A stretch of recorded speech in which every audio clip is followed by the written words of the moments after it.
Hello friends, आज हम लोग डिटेल में बात करने वाले हैं एम्स सीआरई के ऊपर। ये सीआरई का जितने भी सिलेबस पूछा जाता है उस सिलेबस को आज हम लोग डिटेल में बात करेंगे। सबसे पहले हम लोग सब्जेक्ट का बात करेंगे कि कौन सब सब्जेक्ट पूछा जाता है।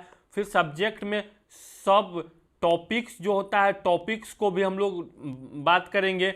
उसके बाद क्या क्या उसमें टॉपिक्स को पूछा जाता है हम लोग टॉपिक्स के ऊपर भी डिटेल में डिस्कस करेंगे। सिलेबस को पूरा हम लोग समझने वाले हैं। ये सिलेबस हम कहाँ से लिए तो ये भी आपको बता देते हैं। प्रीवियस ईयर जो क्वेश्चन जितने भी पूछा गया है उसी से ये सिलेबस को बनाया गया है। तो ये सिलेबस आपको इफेक्टिव रहेगा आपके एग्जाम के लिए। अगर आप फॉर्म अप्लाई कर चुके हैं तो आपको सिलेबस पता होना चाहिए कि क्या क्या सिलेबस पूछा जाता है। अगर आपको सिलेबस नहीं पता रहेगा तो आप किस तरह से तैयारी करेंगे, तो पूरा रोड मैप हम इस वीडियो में आपको देने वाले हैं। तो वीडियो को आप अंतिम तक देखिएगा, इससे कि आपको सीखने को बहुत कुछ मिलेगा और आपका रोड मैप भी तैयार हो जाएगा कि किस तरह से आपको एग्जाम देना है, एग्जाम का किस तरह से तैयारी करना है, तब जाकर के आप एग्जाम क्वालिफाई कर लेंगे। तो चलिए हम लोग अब स्टार्ट करते हैं। जो इसका टेक्नीशियन है, जितने भी पोस्ट है सारा पोस्ट में इस तरह से पूछा जाता है। और आपको CSSD जो टेक्नीशियन देखने को मिलता है इसमें इससे थोड़ा कम सिलेबस पूछा जाता है। इस सिलेबस को जो हम कवर कर रहे हैं इससे थोड़ा कम पूछा जाता है, इसीलिए इसको भी हम इसमें कवर कर लिए। तो OT टेक्नीशियन मेनली आपको याद रखना है कि OT टेक्नीशियन में जो पूछा जाता है वह सारा सिलेबस को हम आज कवर करने वाले हैं। इसमें हम सब्जेक्ट के साथ साथ सारा कुछ को बात करेंगे। तो चलिए आगे बढ़ने से पहले आपको बता देते हैं ये कंप्यूटर बेस्ड टेस्ट होगा, यानी CBT के माध्यम से ये टेस्ट होता है। और 90 मिनट आपको क्या मिलेगा, समय मिलेगा, टाइम मिलेगा। और इतने देर में आपको क्या करना है, सॉल्व करना होता है। 100 क्वेश्चन मिलता है, 100 क्वेश्चन को सॉल्व करना होता है। तो 100 क्वेश्चन जो आप सॉल्व कीजिएगा तो आपको कितना 400 मार्क्स यहाँ पर देखने को मिलेगा। यानी 4 alternative for each question where each question will carry 4 marks. यानी कि आप इसको समझ लीजिए कि अगर आप एक क्वेश्चन को आप क्या किया, अटेम्प्ट किए, अगर आप ये क्या हो गया, राइट हो गया, जब ये राइट हो जाएगा तो आप कितना आपको मार्क्स मिलेगा, तो 4 मार्क्स मिलेगा। अगर आप क्या करते हैं कि 4 क्वेश्चन अगर गलत कर देते हैं, रॉन्ग कर देते हैं, अगर 4 क्वेश्चन को रॉन्ग कर देते हैं तो क्या हो सकता है, तो यहाँ पर 4 क्वेश्चन को अगर आप जैसे रॉन्ग कीजिएगा तो आपका एक क्वेश्चन गलत हो जाएगा, यानी कि 4 नंबर आपका कम हो जाएगा। ये आपको समझ में आ गया होगा। और इसमें आप देख लीजिए कि 20 जो मार्क्स होता है, 20 मार्क्स जनरल नॉलेज से पूछा जाता है। आज हम इसमें बात करेंगे कि ये कितना पूछा जाता है। Aptitude and knowledge of computer से पूछा जाता है। और 80 जो मार्क्स होता है वो related to the domain of respective group the syllabus. यानी कि आप जो BSc में पढ़े हैं, जो भी BSc anaesthesia and operation theatre जो टेक्नोलॉजी में जो सिलेबस रहता है वही सिलेबस से 80% मार्क्स इसमें पूछा जाता है। यानी कि 80 मार्क्स इसमें पूछा जाता है। टोटल कितना एग्जाम होता है, तो 100 क्वेश्चन आपको पूछा जाएगा। कितना नंबर, तो 400 नंबर का। ये क्लियर हो गया। तो चलिए अब हम लोग सब्जेक्ट वाइज समझते हैं। सबसे पहले ए में हम लोग जानेंगे जो 20 मार्क्स इसमें, यानी कि 20 क्वेश्चन पूछा जाता है। 20 क्वेश्चन पूछा जाता है। एक क्वेश्चन इक्वल टू कितना होता है, तो 4 मार्क्स के बराबर होता है। तो 20 चौक 80, यानी कि 80 यहाँ पर मार्क्स हम लोग यहाँ याद रखना है कि 80 मार्क्स का जो क्वेश्चन आएगा उसमें आपको क्वांटिटेटिव एप्टीट्यूड से पूछा जाता है। इसको आप सीधा याद रखिए, क्या है ये, मैथ से पूछा जाता है। किससे पूछा जाता है, तो मैथ से पूछा जाता है। तो ये आपको याद रखना है। मैथ्स में भी कितना होता है, तो मैथ्स में अर्थमेटिक्स एबिलिटी आपको पूछा जाता है। जैसे नंबर सिस्टम हो गया, SCF हो गया, LCM हो गया, परसेंटेज हो गया, प्रॉफिट एंड लॉस हो गया। तो इन सब से पूछा जाता है। ये हम लोग आगे बहुत डिटेल में समझेंगे। इसका कितना सब टॉपिक्स वगैरह को भी हम लोग बात करेंगे। चलिए ये भी आपको समझ में आ गया। रीजनिंग भी आप लोग समझ रहे होंगे, रीजनिंग से पूछा जाता है। इसमें भी कौन सा टॉपिक से पूछा जाता है वह भी हम बतलाएंगे। सब्जेक्ट आपको याद रखना है कि 4 सब्जेक्ट से इसमें पूछा जाता है। जनरल इंग्लिश से पूछा जाता है, इस पर भी बात करेंगे। एंड 4 में जनरल अवेयरनेस से पूछा जाता है। इसमें आपको क्या हो सकता है, करेंट अफेयर्स हो सकता है, उसके बाद हिस्ट्री से पूछ सकता है, ज्योग्राफी से पूछ सकता है। तो इसके बारे में भी हम लोग आगे बहुत अच्छे से डिटेल में बात करेंगे। एंड आगे हम लोग चलिए आगे समझते हैं। जो सबसे ज़्यादा वेटेज है 80, जो यहाँ पर क्वेश्चन जो पूछा जाता है 80 क्वेश्चन को अगर हम लोग एक क्वेश्चन इक्वल टू कितना बोले 4 मार्क्स अगर होता है तो 80 क्वेश्चन पूछेगा तो कितना हो जाएगा, तो 320 मार्क्स का जो ये है सबसे ज़्यादा वेटेज यही क्या करता है, कैरी करता है। तो इसमें हमको सबसे ज़्यादा फोकस करना है। तो इसमें जो सब्जेक्ट पूछा जाता है, सब्जेक्ट आपको पता होना बहुत ज़रूरी है, और इसका सब टॉपिक्स कितना क्या क्या टॉपिक्स इसमें पूछा जाता है वह सबको जानना बहुत ज़रूरी है। प्रीवियस ईयर से ये सिलेबस बनाया गया है, तो इसीलिए बहुत अफेक्टिव है कि ये क्वेश्चन आपको पूछा जाता है। कोई भी अगर एग्जाम का आप प्रिपरेशन अगर करते हैं तो वह प्रीवियस ईयर का क्वेश्चन अगर आप सेट अगर नहीं लगाते हैं तो आप उस पर वंचित हो सकते हैं, यानी आप वो क्वालिफाई नहीं कर सकते हैं। क्वालिफिकेशन यानी क्वालिफाई करने के लिए आपको बहुत बारीकी से समझना पड़ेगा कि क्या क्या क्वेश्चन पूछा जाता है। ये एम्स का एग्जाम है, ये एम्स सीआरई है, तो इसमें क्या हो सकता है, तो बहुत आपको मेहनत से पढ़ना पड़ेगा, क्योंकि ये 5 लेवल से लेकर के आपको 7 लेवल तक का क्या देता है, जॉब देता है, जो कि बहुत अच्छा पोस्ट होता है। बी एंड सी ग्रुप का ये जॉब सारा होता है, तो इसीलिए इसमें एग्जाम आपको पास करना बहुत इंपॉर्टेंट है। तो इसके लिए आपको सारा सब्जेक्ट को जानना जरूरी है। इसमें जो आपको 80 जो क्वेश्चन पूछा जाता है उसमें आपको ये 12 सब्जेक्ट से पूछा जाता है, तो ये आपको बहुत इंपॉर्टेंट चीज़ है, जो कि आप बीएससी एंड डिप्लोमा में जो anaesthesia and operation theatre technician अगर आप जो पढ़ाई किए हुए हैं, जो सिलेबस को पढ़े हैं, उसी से मैक्सिमम ये क्वेश्चन पूछा जाता है, उन्हीं से ये पूछा जाता है। तो क्या क्या सब टॉपिक्स रहता है वो हम आगे आपको डिटेल में समझाएंगे। 1 नंबर में जो है basic anatomy of human body, ये आपको क्लियर होना चाहिए। उसके बाद 2 में अगर देखते हैं तो फिजियोलॉजी है, इसका सारा टॉपिक्स को आगे हम लोग बात करेंगे। एंड 3 में बायोकेमिस्ट्री है। 4 में क्या है, बायो मेडिकल साइंस जो होता है, इससे क्वेश्चन पूछा जाता है, ये भी आपको याद रहना चाहिए। एंड 5 में क्या है, applied basic science related to anaesthesia, ये बहुत इंपॉर्टेंट चीज़ है। Anaesthesia and operation theatre technology का आप जो स्टूडेंट है आपको ये पता होगा कि ये कितना इंपॉर्टेंट चीज़ है। एंड 6 में जो सब्जेक्ट है इसमें प्रिंसिपल ऑफ एनेस्थेसिया, ये सब्जेक्ट आप लोग पढ़े होंगे अपने डिग्री के समय, इसको बहुत अच्छे से आप लोग पढ़े होंगे। 7 में देखिएगा principle of anaesthesia and basic anaesthetic techniques के बारे में हम लोग जानेंगे। एंड 8 में क्लिनिकल फार्माकोलॉजी एंड माइक्रोबायोलॉजी, ये सब्जेक्ट से भी पूछा जाता है। एंड 9 में प्रिंसिपल ऑफ सर्जरी, सर्जरी से भी क्वेश्चन आता है, ये भी आपको याद रखना है। 10 में CSHD प्रोसीजर, ये आपको ज़्यादा अगर CSHD के लिए आप अगर फॉर्म अप्लाई करते हैं तो आपको इसमें थोड़ा अधिक पढ़ना पड़ेगा, तो ये आपको अलग टॉपिक्स है, इसमें हम बताएंगे आपको CSHD से रिगार्डिंग। लेकिन अगर आप OT टेक्नीशियन वाले पोस्ट पे अगर अप्लाई करते हैं तो आपको ये जानना जरूरी है, जितना इसमें हम टॉपिक को कवर करेंगे उतना ही पूछा जाएगा। एंड 11 में देखेंगे advance anaesthesia technique and anaesthesia for speciality surgery, यानी कि जो स्पेशलिटी जो सर्जरी होता है, स्पेशल सर्जरी में जो हम लोग यूज करते हैं, जो एडवांस टेक्निक का यूज करते हैं, उन सब से इसमें क्वेश्चन पूछा जाता है। इसका भी सब टाइप्स को आपको बताएंगे। 12 में देखेंगे बेसिक इंटर्नशिप केयर, यानी कि बेसिक जो इंटर्नशिप केयर होता है उसके बारे में भी बात करेंगे। ये आपको समझ में आ गया होगा। ये परसेंटेज आपका जो मार्क्स बताएगा 20% इससे पूछा जाता है। जनरल एप्टीट्यूड एंड अवेयरनेस से पूछा जाता है, ये आपका सब क्लियर हो गया है। एंड इसमें 80% पूछा जाता है, तब जाकर के 100% होता है, ये तो आपको क्लियर हो गया। चलिए अब हम लोग समझते हैं इसका सब्जेक्ट वाइज समझते हैं। डोमेन जो स्पेसिफिक नॉलेज है, देखिए बी को हम पहले कवर कर रहे हैं, जिसमें 80 नंबर है, सबसे ज़्यादा वेटेज जिसका है उस पर हम लोग पहले बात करेंगे। उसके बाद हम जाएंगे जनरल जो एप्टीट्यूड रहता है उसके ऊपर हम लोग बात करेंगे, जिसमें रीजनिंग हो गया, मैथ्स हो गया, इंग्लिश हो गया, इन सब पे हम लोग बाद में बात करेंगे, इसके लास्ट में हम लोग बात करेंगे। तो चलिए इसमें हम लोग सबसे पहले जानते हैं basic anatomy of human body, यानी basic anatomy of human body में देखिए कितना पूछा जाता है, ये आपको याद रहना चाहिए कि इसमें टॉपिक ज़्यादा नहीं पूछा जाता है। कौन सा पूछा जाता है, सिस्टेमिक जो एनाटॉमी होता है वह पूछा जाता है, रेस्पिरेटरी सिस्टम से पूछा जाता है। जो रेस्पिरेटरी सिस्टम से ये जरूरी होता है, जब एनेस्थेसिया हम लोग देते हैं रेस्पिरेटरी सिस्टम बहुत ज़्यादा इंपॉर्टेंट रोल लेता है, तो वह इससे क्वेश्चन पूछा जाता है। कार्डियोवैस्कुलर सिस्टम से पूछा जाता है, नर्वस सिस्टम से पूछा जाता है, and मस्कुलो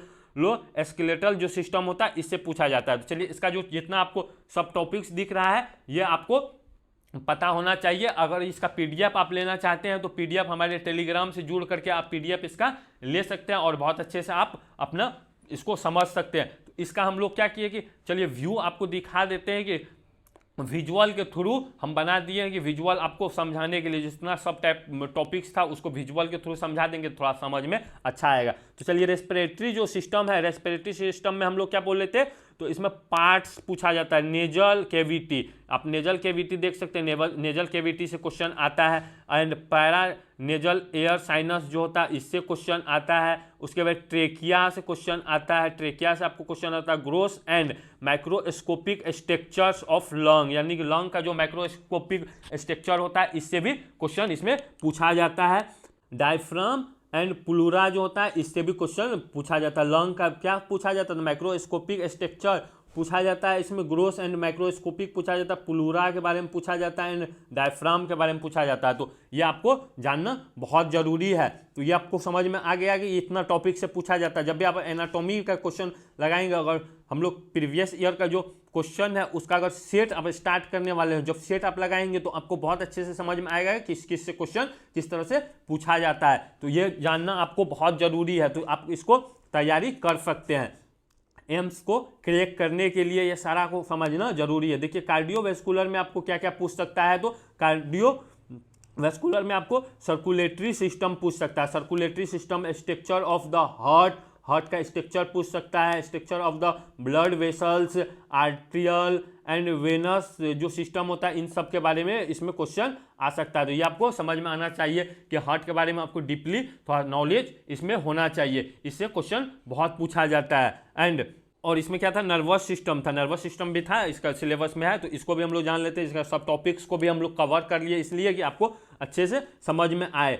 structure of neuralgia and neurons part and classification, जो हमारा न्यूरॉन्स है उसका पार्ट्स को देखेंगे। सीएनएस, सेंट्रल जो नर्वस सिस्टम होता है उसको, structures of brain and spine code, their function, इनको पढ़ना है आपको। ब्रेन के बारे में, स्पाइनल कोड के बारे में, न्यूरॉन के बारे में आपको जानना है। पीएनएस होता है, पीएनएस के बारे में, पेरिफेरल नर्वस सिस्टम होता है उसको जानना है। ऑटोनोमस नर्वस सिस्टम होता है उसके बारे में जानना है। सिंपैथेटिक एंड पैरासिम्पैथेटिक जो होता है इसके बारे में जानना है। उसके बाद cranial nerve and spinal nerve होता है, इसके बारे में आपको जानना पड़ेगा। सिंपैथेटिक जो होता है उसको जानना है, पैरासिम्पैथेटिक जो होता है उसको आपको जानना है। ये फार्मा में भी इस तरह क्वेश्चन पूछा जाता है। जब पेशेंट सीडेट होगा, देखिए जब जीए पर पेशेंट जाता है, जब जीए पर पेशेंट जाता है तो वहाँ पर क्या होता है, एनेस्थेटिक जो ड्रग्स होता है उसका यूज करते हैं। जब एनेस्थेटिक ड्रग यूज करते हैं तो नर्वस सिस्टम को ये क्या करता है, अफेक्ट्स करता है। जो भी नर्वस सिस्टम को क्या करता है, तो ये अफेक्ट्स करता है। तो इसके बारे में जानना आपको बहुत इंपॉर्टेंट होता है, तो इसीलिए ये पूछा जाता है। चलिए आगे हम लोग समझेंगे इसका। 4 में क्या है, मस्कुलो स्केलेटल सिस्टम, जो इससे क्या क्या क्वेश्चन होता है। बोन्स के बारे में आ सकता है, इसका क्या टाइप है, स्ट्रक्चर है। एक्सियल एंड एपेंडिकुलर जो स्केलेटन होता है ये पूछा जाता है। बोन फॉर्मेशन एंड ग्रोथ जो होता है इसके बारे में पूछा जाता है। ज्वाइंट का क्लासिफिकेशन एंड स्ट्रक्चर पूछा जाता है। And type and structure of muscles movement at the joint and muscles producing movement, क्या क्या मूवमेंट देता है इसके बारे में भी आपको जानना बहुत ज़रूरी होता है। जब तब जा करके आपको ये क्वेश्चन इसका सॉल्व कर पाएंगे एमसीआरई का। इसका ज्वाइंट्स के बारे में आप लोग को जान लेना है। उसके बाद मसल स्ट्रक्चर्स को जानना पड़ता है, मूवमेंट एट ज्वाइंट्स, इनसे भी क्वेश्चन इसमें पूछा जाता है। आई होप ये अब तक आपको समझ में आ रहा होगा। चलिए इसका फिजियोलॉजी में हम लोग जानते हैं कि फिजियोलॉजी में से क्या क्या क्वेश्चन पूछा जाता है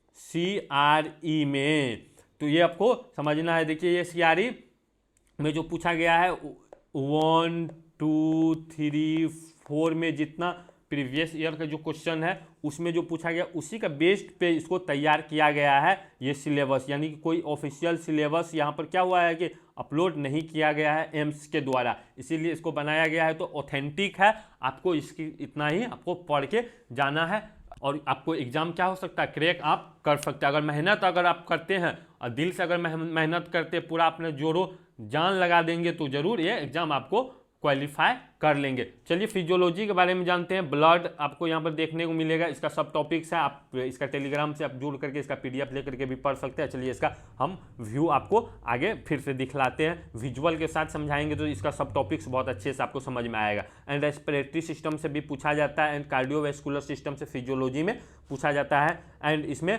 नर्वस सिस्टम से भी पूछा जाता है, एंड न्यूरोमस्कुलर ट्रांसमिशन से पूछा जाता है, एंड सेंसरी जो सिस्टम होता है उससे पूछा जाता है, एंडोक्राइन सिस्टम है इससे पूछा जाता है।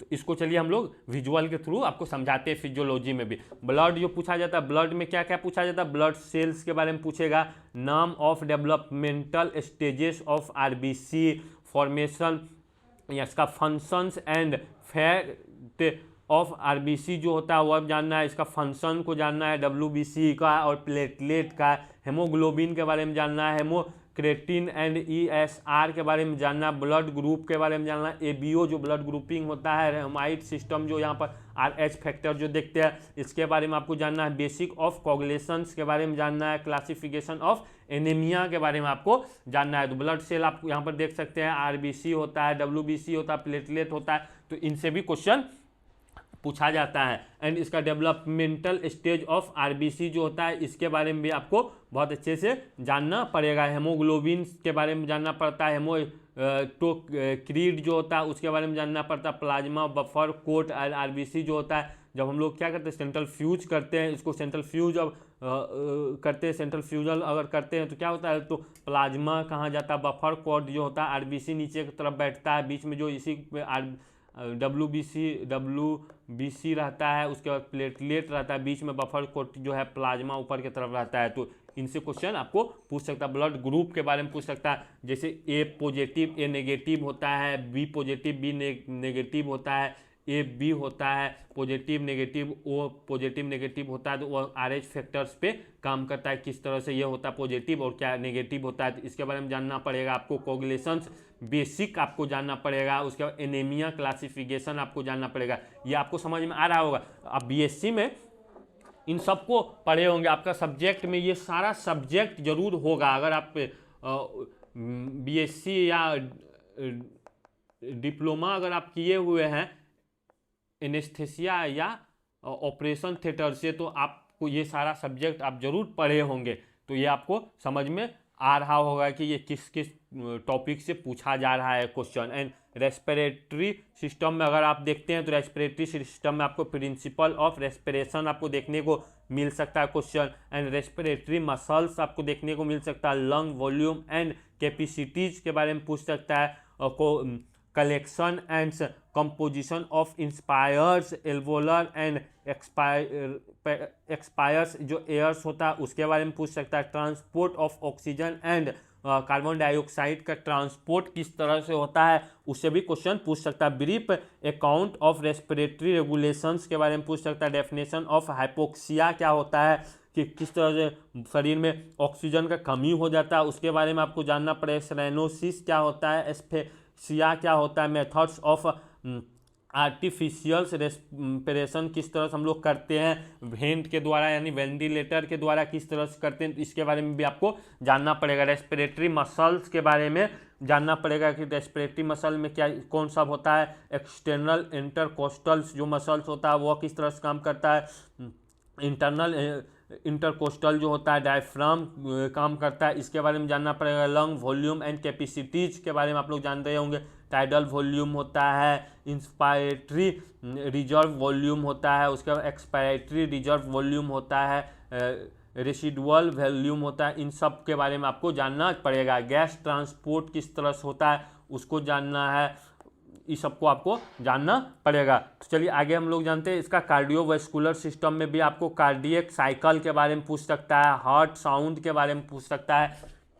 जैसे S1 होता है साउंड, इसका S1 होता है, S2 साउंड होता है जिसको हम लोग लव डॉब साउंड बोलते हैं, तो इसके बारे में भी आपको पूछ सकता है। कब लव साउंड होता है, कब डॉब साउंड होता है, ये भी आपको पूछ सकता है। इसका डेफिनेशन ऑफ कार्डियक आउटपुट के बारे में, स्ट्रोक वॉल्यूम के बारे में पूछ सकता है।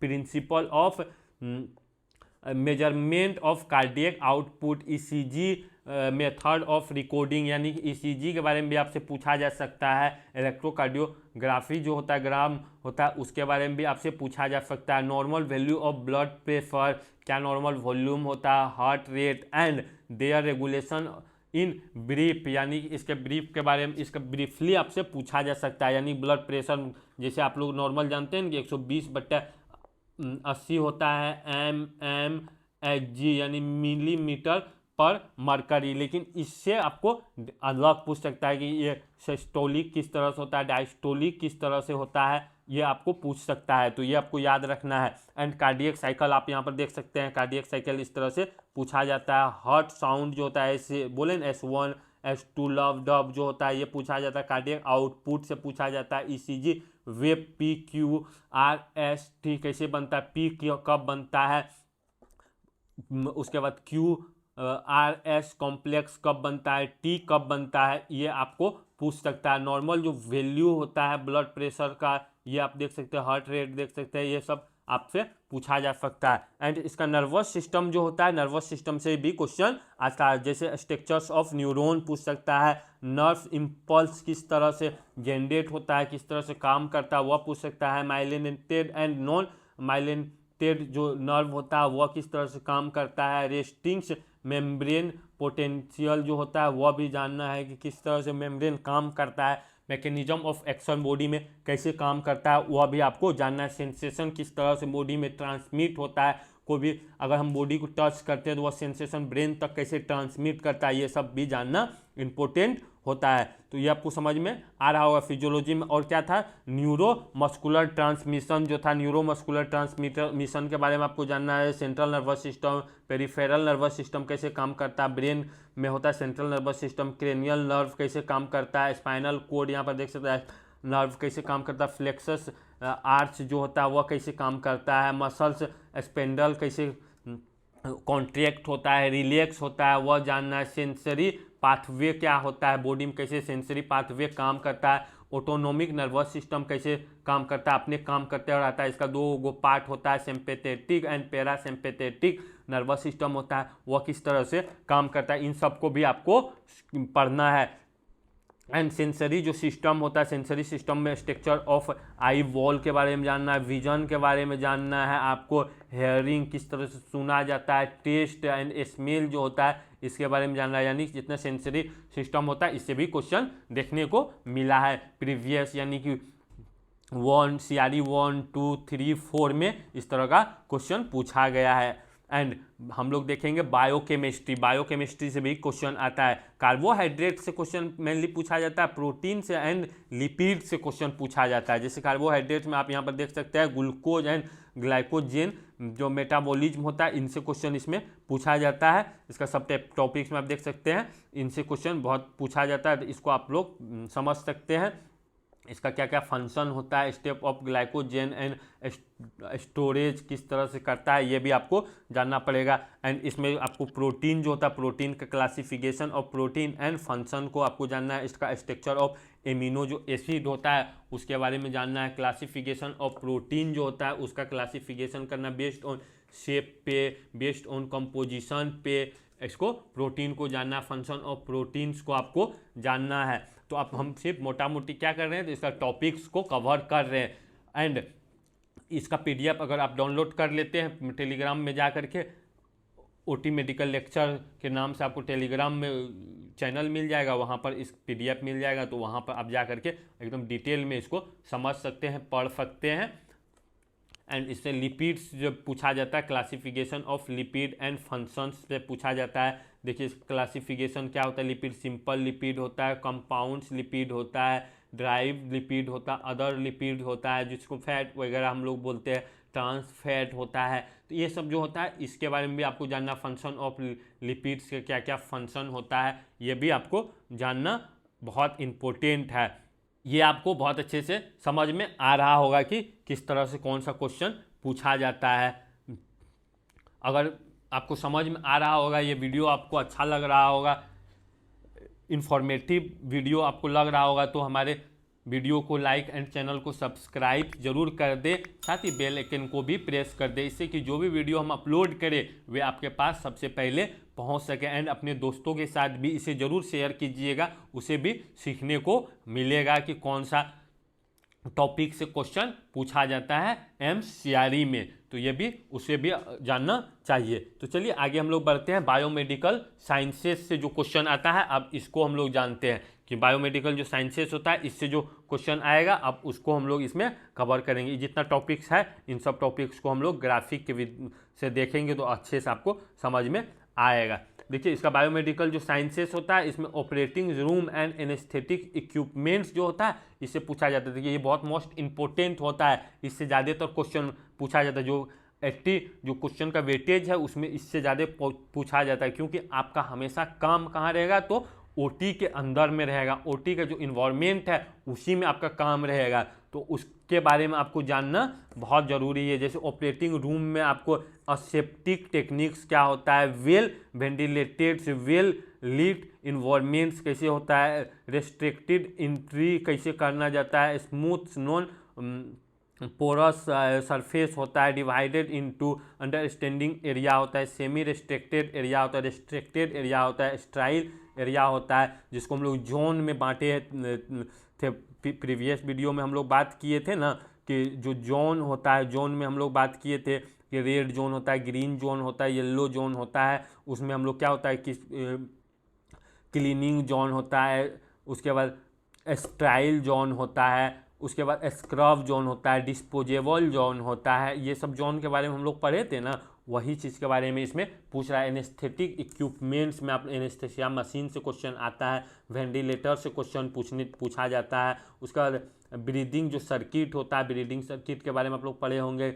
मेपल्सन जो सर्किट होता है उससे पूछा जाता है। ABCDE जो होता है, बेन सर्किट जो होता है उनसे क्वेश्चन पूछा जाता है। उसके वेपोराइजर्स से क्वेश्चन पूछा जाता है, जो वेपोराइजर से क्वेश्चन पूछा जाता है जो इसमें वोलेटाइल एजेंट डालते हैं, डेसफ्लोरेन, आइसोफ्लोरेन, ये सब जो आइसोफ्लोरेन हो गया, डेसफ्लोरेन जो हो गया, इन सब को क्या करते हैं हम लोग, वोलेटाइल रहता है, इसको लंग्स तक पहुंचाने का काम करता है वेपोराइजर, इससे क्वेश्चन पूछा जाता है। सक्शन एपरेटस के बारे में पूछा जाता है। एंड एयरवे डिवाइस जो होता है उससे पूछा जाता है। पेशेंट मॉनिटर से पूछा जाता है। इन्फ्यूजन पंप जो होता है उससे पूछा जाता है। एंड वार्मिंग्स डिवाइस एक आता है उससे भी क्वेश्चन पूछा गया है। लिस्ट ऑफ इक्विपमेंट्स, यानी कि इसमें क्या क्या इक्विपमेंट्स पूछा गया है, तो anaesthesia machine, monitors, defibrillator, electrocautery machine, आप लोग ये सारा मशीन आपको समझ में आ रहा होगा कि हम क्या बात कर रहे हैं। लेप्रोस्कोप जो होता है, पल्स ऑक्सीमीटर, सक्शन एपरेटर्स, इन सब से क्वेश्चन पूछा गया है। तो ये आपको समझ में आ गया होगा कि ये क्वेश्चन पूछा जाता है बायोमेडिकल जो साइंसेस वाले जो सब्जेक्ट है इससे ये क्वेश्चन पूछा जाता है। इसका वेटेज इतना होता है। एंड 3 में इसका देखिए क्या है, गैस प्लांट जो होता है, ऑक्सीजन कंसंट्रेटर होता है, प्लांट्स एंड ट्रांसड्यूसर्स जो होता है, इन सब से क्वेश्चन पूछा जाता है। रख सकते हैं जो गैस प्लांट होता है, ऑक्सीजन, उसके बाद N2O नाइट्रस ऑक्साइड, एयर, इन सब के बारे में भी आपसे क्वेश्चन पूछा जा सकता है। इसको आप लोग पढ़ लीजिएगा। ऑक्सीजन जो कंसंट्रेट प्लांट्स होता है इससे भी क्वेश्चन पूछा जाता है। ये क्या होता है कि इन्वायरमेंट से जो होता है ना, हमारे इन्वायरमेंट में कितना है 21% क्या होता है तो ऑक्सीजन होता है। तो ये ऑक्सीजन जो होता है तो इसी ऑक्सीजन से क्या करता है, इन्वायरमेंट से लेकर के पेशेंट्स को प्रोवाइड्स करता है। तो ये मशीन ऑक्सीजन से कंसंट्रेटर प्लांट्स है, ये इससे भी क्वेश्चन पूछा जाता है। अगर आप एडवांस में जाइएगा एम्स में इस तरह का मशीन रहता है, इस तरह का डिवाइस वहाँ पे रहता है, इसीलिए इससे क्वेश्चन पूछा जाता है। तो देखिए सी में जो पूछा जाता है ट्रांसड्यूसर्स के बारे में पूछा जाता है। इसका फिजिकल क्वांटिटीज क्या होता है, प्रेशर्स, टेम्परेचर। ट्रांसड्यूसर के बारे में आप लोग जान रहे होंगे। ट्रांसड्यूसर से पूछा जाता है इलेक्ट्रिकल सिग्नल कैसे होता है, डिस्प्ले पे, मॉनिटर पर फिर रिकॉर्ड कैसे होता है, इसके बारे में आपको जान। टाइप्स ऑफ ट्रांसड्यूसर जो होता है इसमें पूछा जाता है। तो ये आपको समझ में आ गया होगा। आगे हम इसका देखेंगे introduction to electronics and semiconductors जो होता है उससे भी क्वेश्चन पूछा जाता है। ओम्स लॉ पर जो आधारित होता है इससे भी क्वेश्चन पूछ लेता है। आप लोग फिजिक्स में पढ़े होंगे 12th में, 10th में जो क्वेश्चन आया है उससे ये क्वेश्चन पूछा जाता है। रेसिस्टेंस क्या होता है, उसका इम्पेडेंस क्या होता है, इनसे क्वेश्चन पूछा जाता है। बेसिक टर्मिनोलॉजी ऑफ डेफिनेशंस जो होता है ये इसमें पूछा जाता है, जैसे वोल्टेज कैसे होता है, करेंट के बारे में, रेसिस्टेंस क्या होता है, कैपेसिटेंस क्या होता है, इंडक्टेंस क्या होता है, कंडक्टर क्या होता है, सेमीकंडक्टर क्या होता है, पावर क्या होता है, एनर्जी क्या होता है, इन सब के बारे में पूछा जा सकता है। ये आपका बेसिक है, यानी आप लोग 12th में बहुत अच्छा से इसको पढ़े होंगे। जो ये बेसिक चीज़ है इसको आप लोग 12th में प्लस 12th में बहुत अच्छे से पढ़े होंगे कि क्या होता है इसके बारे में, और उसके बाद आप अपने कोर्स के अकॉर्डिंग भी पढ़े होंगे, यानी कि बैचलर के अकॉर्डिंग भी आप इसको पढ़े होंगे। इन सब के बारे में बेसिक नेटवर्क एनालिसिस से इससे भी क्वेश्चन पूछा गया है। एंड एसी क्या होता है, अल्टरनेटिव करेंट क्या होता है, डीसी यानी डायरेक्ट करेंट क्या होता है, इलेक्ट्रिकल रिसिप्रोकल क्या होता है, फ्यूज क्या होता है, सर्किट क्या होता है, इनसे भी क्वेश्चन पूछा गया है। फ्यूज क्या होता है, सर्किट क्या होता है, इसके बारे में जानना है। क्या क्या आपका कोर्स का नाम ही है anaesthesia and operation theatre technology, तो आपके टेक्नोलॉजी तो आपको सब कुछ के बारे में जानना पड़ेगा। वहाँ का इक्विपमेंट्स, इंस्ट्रूमेंट्स के बारे में भी बहुत डिटेल में जानना पड़ता है। जो डिवाइस होता है वह किस तरह से काम करता है, उसका सारा मैकेनिज्म ऑफ एक्शन को भी बहुत अच्छे से आपको जानना पड़ता है, तब जा करके आप इसे पास कर पाएंगे। इसको पास करने के लिए इन सबको आपको देखना जरूर है, यानी कि इसको पढ़ना आपको ज़रूरी है। सेट अगर आप लगाते हैं, प्रीवियस ईयर का जो सेट है इसका मॉक टेस्ट अगर आप लगाते हैं तो आपको ज़रूर इस तरह का क्वेश्चन देखने को मिलेगा। जो लगाया है, जो प्रीवियस में यानी कि CRE 4 में अगर तैयारी किए हुए हैं तो उन्हें पता ज़रूर होगा कि ये क्वेश्चन आता है या नहीं आता है, वह हमारे कमेंट बॉक्स में ज़रूर बता सकता है। Applied basic science related to anaesthesia, यानी एनेस्थीसिया से जो पूछा जाता है उसके बारे में भी हम लोग डिटेल में बात कर लेते हैं, क्योंकि इसमें 12 को सब्जेक्ट है, 12 सब्जेक्ट है, तो हम लोग को एक एक करके समझना है। आपको धैर्य से सारा को आपको पढ़ना है, अंतिम तक इसको समझना है। तो चलिए, applied basic science related to anaesthesia, यानी कि एनेस्थीसिया जो रिलेटेड जितना साइंस है आप उसको हम लोग समझते हैं। Anatomy and physiology of respiratory system, इससे पूछा जाता है। एनाटॉमी में आपको चेम्बर्स ऑफ द हार्ट पूछा जाता है, मेजर वेस्कुलर जो होता है उससे पूछा जाता है, कॉर्नरी सप्लाई होता है उसको पूछा जाता है, गैस एक्सचेंजर होता है। चलिए इसको फिर ग्राफिक के माध्यम से आपको समझाते हैं, तब आपको फिर से अच्छे से समझ में आएगा। जैसे यहाँ पर देख सकते हैं क्लिनिकल पैथोलॉजी है, इन दोनों को हम लोग आगे समझेंगे। इडीमा किस तरह से होता है, हाइपरनेमिया किस तरह से होता है, कॉन्जेक्शन किस तरह से होता है, थ्रोम्बोसिस क्या होता है, इम्बोलिज्म क्या होता है, इससे क्वेश्चन पूछा जाता है। तो चलिए ग्राफिक के माध्यम से आपको समझाते हैं, अब इसको समझिए। 5.1 anatomy and physiology of respiratory जो सिस्टम है इसको समझते हैं। ट्रेकिया एंड ब्रोंकाई ट्री से इसमें क्वेश्चन पूछा जाता है। इसमें आप देख सकते हैं ट्रेकिया से पूछा जाता है, प्राइमरी ब्रोंकस जो होता है उससे पूछा जाता है, सेकेंडरी ब्रोंकस जो होता है उससे पूछा जाता है, ट्रेटरी ब्रोंकस जो होता है उससे पूछा जाता है, ब्रोंक्यूल्स जो होता है उससे, एल्वोलाई जो होता है उससे पूछा जाता है। देख सकते हैं यहाँ पर एल्वोलाई है, एल्वोलाई से क्यों पूछा जाता है, जब हम लोग वोलेटाइल जो एजेंट को क्या करते हैं, वोलेटाइल जो एजेंट होता है जिसको आइसोफ्लोरेन, डेसफ्लोरेन ये सब जो होता है, इनको अगर हम लोग मशीन से यानी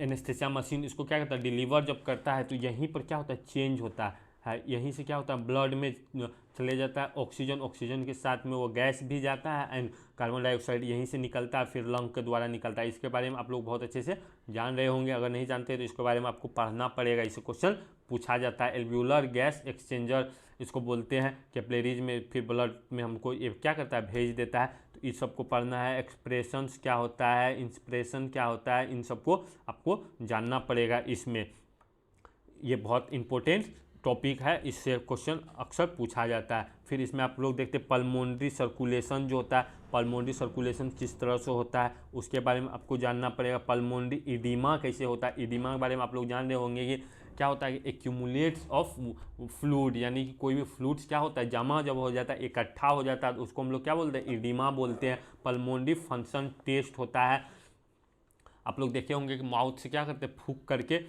एक तरह का होता है डिवाइस होता है, उसको हम लोग बोलते हैं एस्पेरोमीटर बोलते हैं, उससे फूंक करके जो चेक करते हैं वह भी टेस्ट से इससे में पूछा जाता है कि वाइटल कैपेसिटी क्या होता है। इन सबको आप पढ़ लीजिएगा, इसका PDF आप डाउनलोड करके। एंड रेस्पिरेटरी जो फेल्योर होता है उससे पूछा जाता है। एंड कार्डियोवैस्कुलर जो सिस्टम होता है इसका एनाटॉमी वगैरह बहुत डिटेल में आपको पूछेगा, तो ये भी आपको जानना बहुत ज़रूरी है। हाइपोक्सीमिया क्या होता है, हाइपर केपेनिक क्या होता है, ये भी आपको पूछा जाता है। एंड कार्डियक आउटपुट जो होता है डिटरमाइनेंट जो होता है इससे भी पूछा जाता है। कार्डियक आउटपुट यानी heart rate and stroke volume जो होता है इससे क्वेश्चन कई बार पूछा गया है, तो ये भी आपको याद रखना है। तो चलिए आगे हम इसको और समझते हैं। इसमें 11 में ECG आपको अर्दीमिया क्या होता है इससे भी क्वेश्चन पूछा गया। कार्डियोपल्मोनरी रिसक्सिटेशन जो होता है CPR जो हम लोग देते हैं उससे भी क्वेश्चन पूछा गया है। मायोकार्डियल इन्फ्रेक्शन जो होता है उससे भी क्वेश्चन पूछा जाता है। MI जो होता है जो यानी इनफ ब्लड क्या होता है नहीं पहुंच पाता है, ब्लॉक हो जाता है। जैसे ये आर्टरी है, आर्टरी में क्या होता है प्लग जमा हो जाता है, प्लग जमा होता है तो यहाँ से क्या होता है ब्लड प्रॉपर वहाँ तक नहीं पहुँच जाता है, तो उसी इस्कीमिया बोलते हैं। तो इसी कारण से ये आता है मायोकार्डियल इन्फ्रेक्शन आता है, यानी कि ब्लड यहाँ पर क्या होता है प्रॉपर नहीं पहुँच पाता है। उस टाइम में होता है फ्लूइड एंड इलेक्ट्रोलाइट्स। फ्लूइड्स के बारे में आप लोग जान रहे होंगे, नॉर्मल स्लाइड NS, RL होता है, रिंगल लैक्टेट होता है, DNS होता है, डेक्सट्रोस नॉर्मल सलाइन होता है। तो इन सब से भी क्वेश्चन आता है। इन सब को हम अपना प्रीवियस वीडियो में इसको बनाए हैं, इसका थ्योरी बहुत अच्छे से समझाए हैं। तो आप जा करके हमारे चैनल पे अगर एक बार विजिट करते हैं तो आपको इससे बहुत सारा टॉपिक मिल जाएगा, आपको हेल्प मिल जाएगा एग्ज़ाम से रिगार्डिंग। क्योंकि आपके पास एक मंथ मात्र बचा हुआ है CRE 5 के लिए, तो आपको अच्छे से तैयारी करना है। देखिए इसका इडेमिया किस तरह से होता है उसके बारे में अभी आपको जानना है। उसके बाद आपको आगे अगर देखते हैं तो यहाँ पर देखते हैं हाइपरमिया क्या होता है उसको जानना है। क्लिनिकल जो पैथोलॉजी होता है इससे क्वेश्चन पूछा जाता है। एम्बोलिज्म क्या होता है, इन्फ्रेक्शन शॉक क्या होता है इसके बारे में आपको जानना पड़ेगा। एनीमिया टाइप्स कितना होता है, ग्लोपेनिया क्या होता है, ल्यूकोसाइटोसिस क्या होता है, ब्लीडिंग डिसऑर्डर क्या होता है, कोगुलेशंस मैकेनिज्म क्या होता है, कोगुलेशंस डिसऑर्डर क्या होता है, इस सबको भी आपको जानना पड़ेगा इसका पैथोलॉजी में, यानी क्लिनिकल पैथोलॉजी से भी क्वेश्चन पूछा जाता है। ये अब तक आपको समझ में आ गया होगा। यह वीडियो क्या हुआ कि लॉन्ग हो गया, तो नेक्स्ट वीडियो में यानी कि हम लोग नेक्स्ट वीडियो में पार्ट 2 यानी कि पार्ट 2 में जो नेक्स्ट अब बचा हुआ है हमारा 5 तक अभी कंप्लीट हुआ और 7 सब्जेक्ट इसमें बचा हुआ है। उसके बाद फिर हम लोग देखेंगे आपको 20 नंबर का जो वेटेज का जो क्वेश्चन था उसमें भी हम लोग देखेंगे मैथमेटिक्स में कितना पूछा जाता है। उसके बाद रीजनिंग से क्या पूछा जाता है, इंग्लिश से क्या पूछा जाता है, जनरल नॉलेज से क्या पूछा जाता है, उसको भी हम लोग नेक्स्ट वीडियो में डिस्कस करेंगे पार्ट 2 में, यानी कि पार्ट 2 में हम लोग उसको डिस्कस करेंगे। तो पार्ट 2 भी आप ज़रूर देखिएगा एंड इसका PDF आप डाउनलोड करके भी देख सकते हैं। आई होप ये आपको अब तक समझ में आया होगा। अगर आपको ये समझ में आया होगा तो हमारे चैनल को लाइक एंड सब्सक्राइब जरूर कर दीजिएगा, साथ ही बेल आइकन को भी प्रेस कर दीजिएगा, इससे कि जो भी वीडियो हम अपलोड करें वे आपके पास सबसे पहले पहुंच सके। तब तक पढ़ते रहे, प्रैक्टिस करते रहे। Thank you for watching.